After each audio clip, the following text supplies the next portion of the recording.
Hello and welcome to the Winning Post. I'm your host Mohit Lalwani, and as always we've got plenty on the show to you. Let's get started right away with all the racing news. The Shaman Juvenile Million came towards the end of the Western India winter season and despite the soaring temperatures, attracted a highly thought-of field for the 1400-meter trip.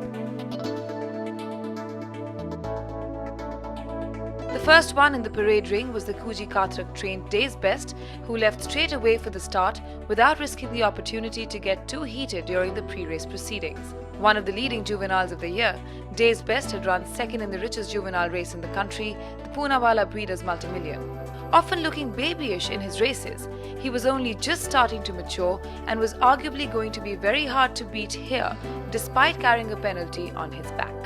Alderic from Kolkata had won his only start there, and despite looking to find the winner's circle twice in Mumbai thereafter, looked the part.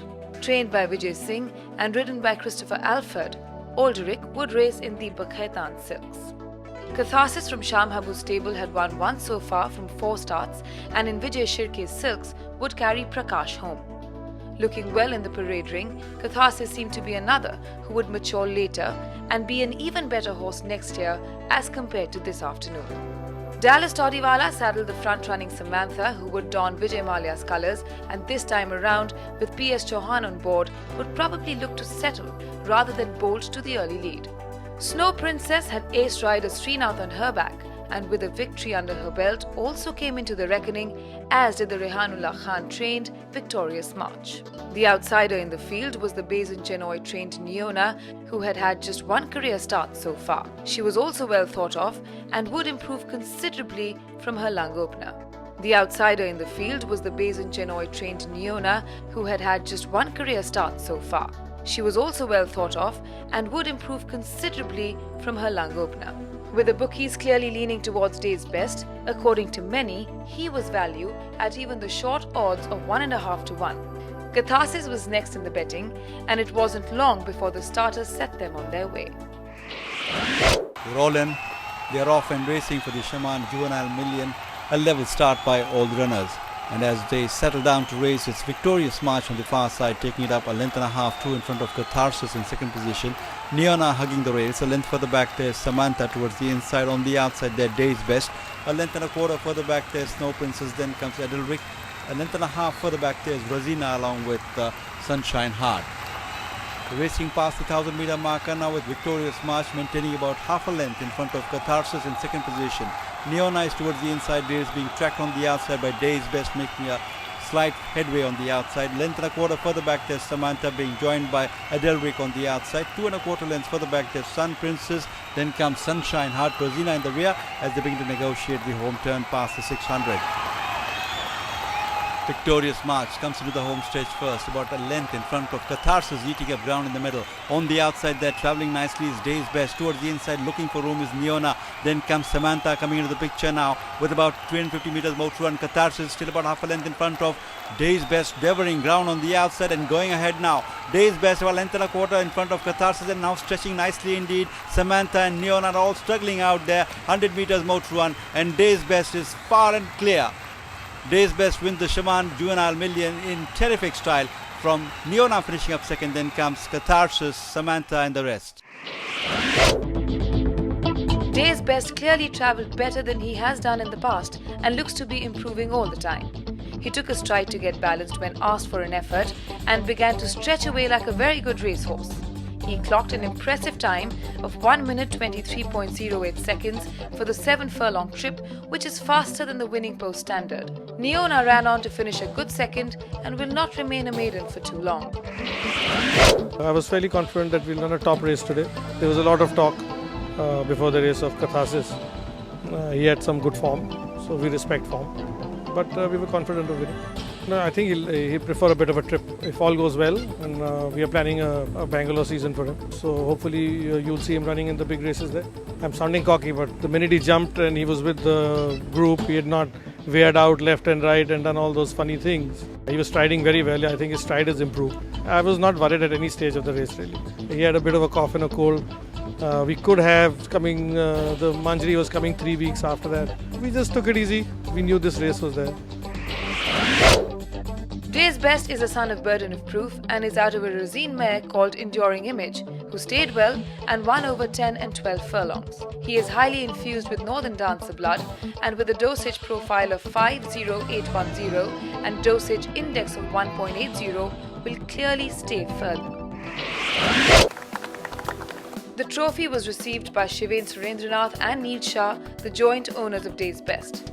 Day's Best was ridden by Imran Chisti, who joined the owners and trainer Kuji Katrak on the podium.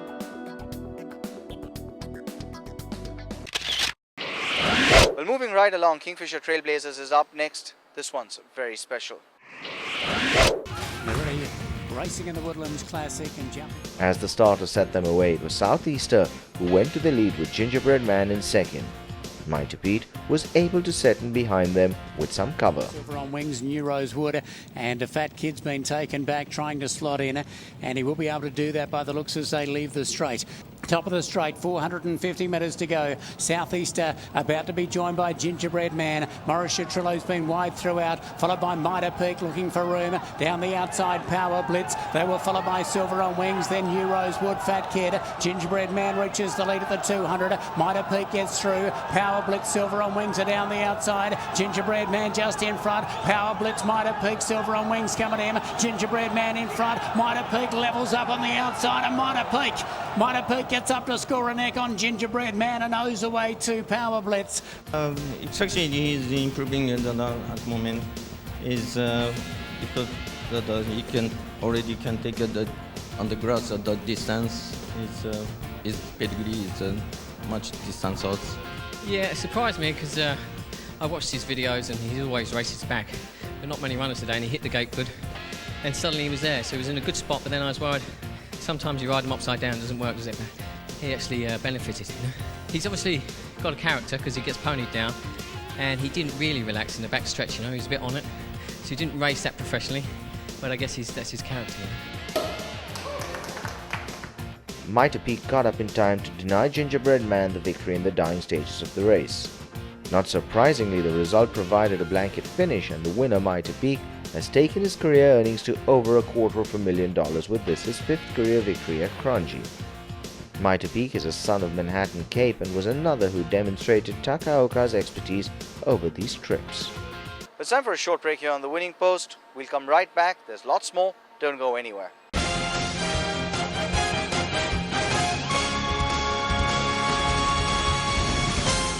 Welcome back to the Fly Kingfisher Winning Post. Next up, it's time for us to get to know our racing pro.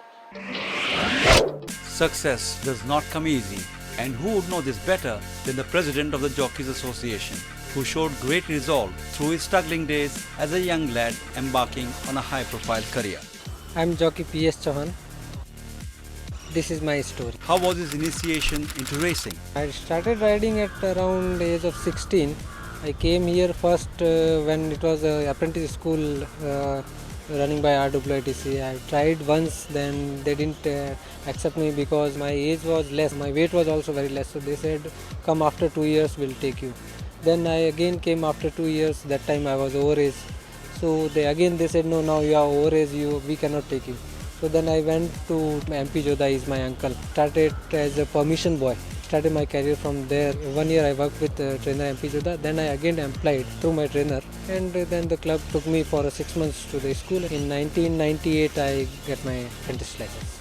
Was he disappointed in not getting admission in the jockey school? Yeah, it was really disappointing because I had done my SSC and in 12th standard I had not done that well. So I was quite confident that I'll get this license and I'll definitely do better over here. Was the start of his career a tough one? It was not that difficult because my whole family was here and that confidence was there. Everybody was giving me that confidence that if I had a fall, they were like, it's happened in the racing, don't do that. What was the first feel of riding a horse for this young lad? Yeah, it was really like you are riding some bike and that wind and all. And I was very happy that I'm going for a gallop. So it was really good. How does Chauhan recall his early days, especially his first season? I got my first winner not very much. I didn't take much time because I was working for my uncle and he gave me a good chance. But I remember one horse called Stimuli. It was running at 47, I think, and 5 kg, minus 5 kg they took allowance. And they fancied very much. Everyone was thinking that this horse will not lose, but I lost, and it was really a bad, serious point for me. Did he always ride to instruction? I think, according to me, I was not knowing that much of that time. So they told me to go to the front, and that horse was not moving in my hand at that particular time because that was a 5 furlong race. After that, that horse again ridden by jockey Bajrang Singh, and I think he gave him 2-3 cracks and he make him little alert. Then again I rode that horse in 7 furlong and I came and won. So I feel that that distance was too short for that horse because that horse all his races won in 7 furlong. Does Chauhan practice post-race analysis? Yeah, so many times when we think that everything goes all right, then everything was right and white horse ran such a poor race, then we think that whether I made somewhere, I made a mistake or not. If I am not making a mistake, then we are thinking that why did the horse run such a poor race? If there is any problem, whether he bleed or he didn't bleed, or we have to think in all the matters that why the horse ran, if he have any problem in his leg, he was sound or not, or he is not liking the course, or maybe that particular day that going he is not liking. We have to think it all. Has there been a lean period during his career?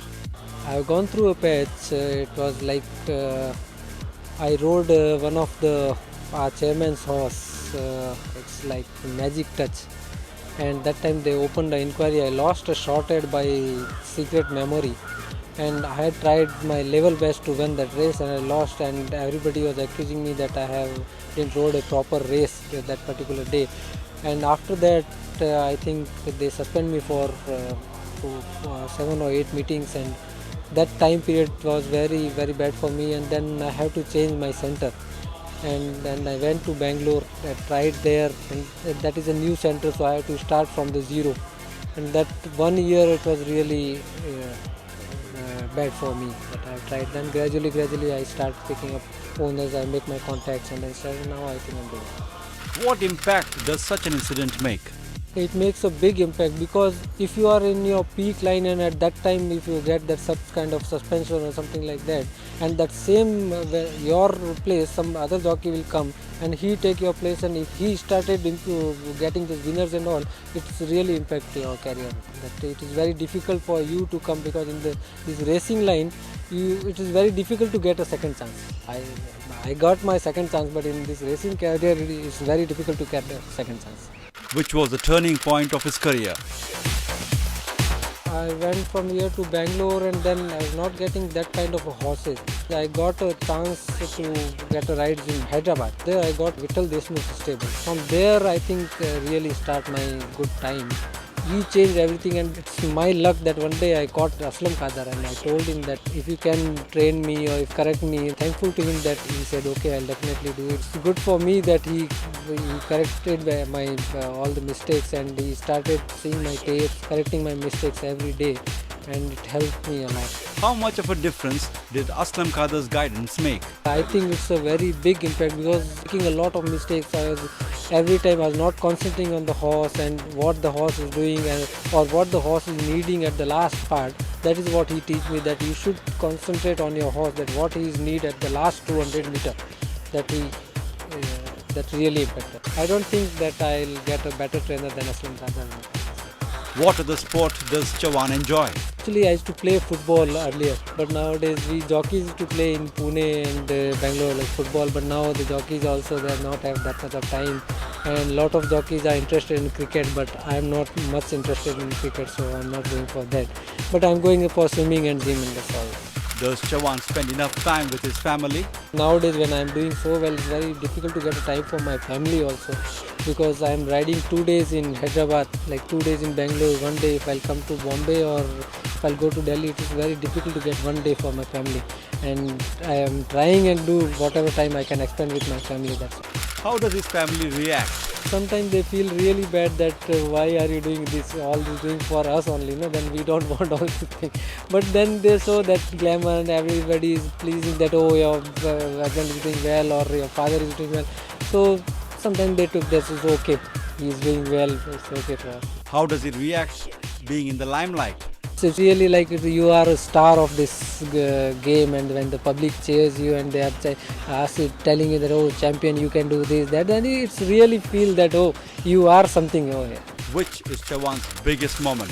I think my biggest moment in racing is I got the champion jockey award on the invitation day.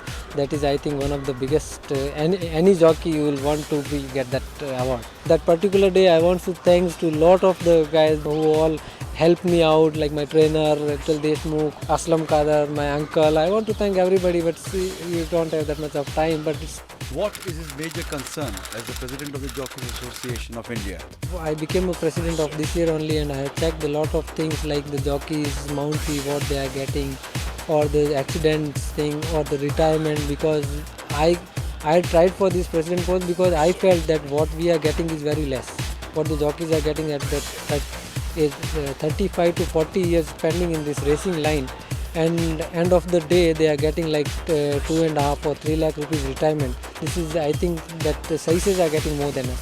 So this is really ridiculous. So I came into this position. I tried for the president thing because I feel that I can do a little bit of better for these boys, and there is a lot of mistakes in the RSNs also, so we have to change all those things, and we are trying our best to. Where do the funds come from? We are cutting 1% from the jockeys' earnings. For the poor jockeys, we have to do something for them also.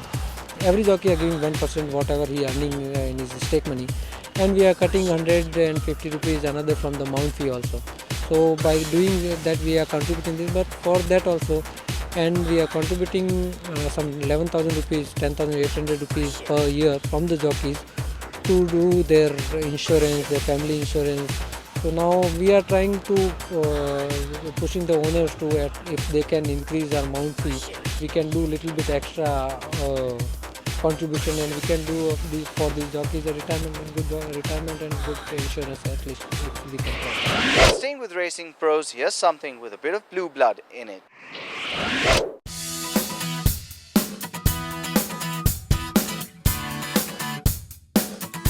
One of the most remarkable success stories in the horse racing industry is about a company called Nature Vet. Based out of Australia, Nature Vet has serviced the global and Indian racing markets with years of high-quality products and services. Products and services that have worked not just at helping a racehorse to be a better performer at the races, but a happier horse at home too. It was therefore not surprising that Nature Vet was acquired to play a larger role in a bigger pie. Well, Nature Vet has recently been incorporated into the animal health division of the French company CIVA, who have a global presence in animal health. This union should allow Nature Vet to continue to be a leader in the products that are required for sporting, pleasure and companion animals. With a wide range of Nature Vet products developed over the years, the company has a keen understanding of the requirements of equine athletes at not just different levels of development, but of different levels of training and management as well. The main aim of Nature Vet has always been to look at all of the parts of the animals that require treatment. So with racehorses in particular, we have treatments for foot problems, for joint injuries, to other products that are related to the muscles that are used during racing, also respiratory, and also looking at the blood system as well. So the products are a good range, and they're all based on trials that have been done on these horses. Horse racing puts great stress on a horse's limbs, and the wear and tear on the joints require great management. In this regard, one of the most popular products in the market is Nature Vet's Pentosan. While Pentosan has stood the test of time, the improvement process by Nature Vet has continued to innovate and create. Well, Pentosan has got a history of being a well-run company, Nature Vet, which has produced the product, and you know that what you get is exactly what you're getting. Nature Vet at the moment are going to release trial results of some very new innovative joint treatments in November in Australia, which will have a big effect worldwide on animals. Buying a Nature Vet product is simple for breeders and trainers in Asia. They are distributed by the award-winning firm Mano Equestrian Services, which is based out of Singapore. Nature Vet has a distributor in Singapore, which is Mano Equestrian, and everything channels through him as a hub. So anybody wishing to acquire the products, that is the company to go to. So Mano Equestrian, and it's a well-known company in India. I've travelled with Mano over there many times, and he is well known in the industry. Well, we've been in business for the last 16 years, and last 6 years we have taken over the distributorship of nature-led products into the regional market, and using Singapore as a hub, we supply to 10 over countries, including subcontinent of India and East Asia as well. The added advantage of being a main distributor of nature-led products gives us A, competitive in pricing, 2, quality of the product, 3, innovation of newer products that has come into the equine industry. And of course, apart from what we do, we create a lot of what we call branding and educational seminars to lighten our customers all about the newest product and how a good product mix can help the horses perform better in the industry. Well, it's time for a short break here on the Fly Kingfisher Winning Post. We'll come right back after this break. Don't go anywhere.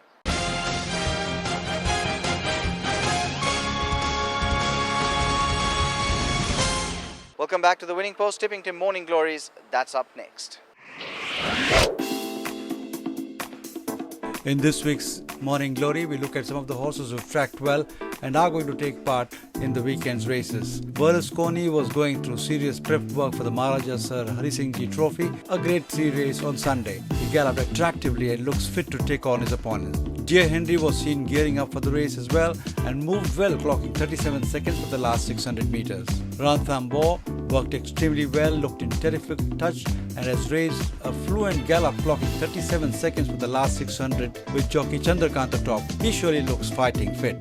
Betiam had the champion in waiting jockey Dashrath Singh to guide him, and they took 54 seconds for 800 meters and clocked 39 for the last 600 without exerting too much. Fairy Queen, who takes part in a sprint, looked good while going on a gallop. She looked sharp and worked up a nice pace. Apache Indian went on a steady pace and was not really going all out. He travelled well and looked in good shape. In this week's Tipping Tim, we'll look at some of the horses with a good chance. Ibis is one of them. He's done well in his recent outings and looks a bright prospect in the Regal Equity Plate on Sunday. Ranthambore is in rousing form and he looks the one to beat in the Maharaja Sir Hari Singh Ji Trophy, the feature race on Sunday. Star Empire in the AJD's Plate ought to be given one more chance as he's been consistently placing during the season and now looks good to make it count. It's time for us to wind down the show. Thanks for joining me. As always, it's been a pleasure. I'll see you next week with plenty more. Till then, goodbye and may the horse be with you.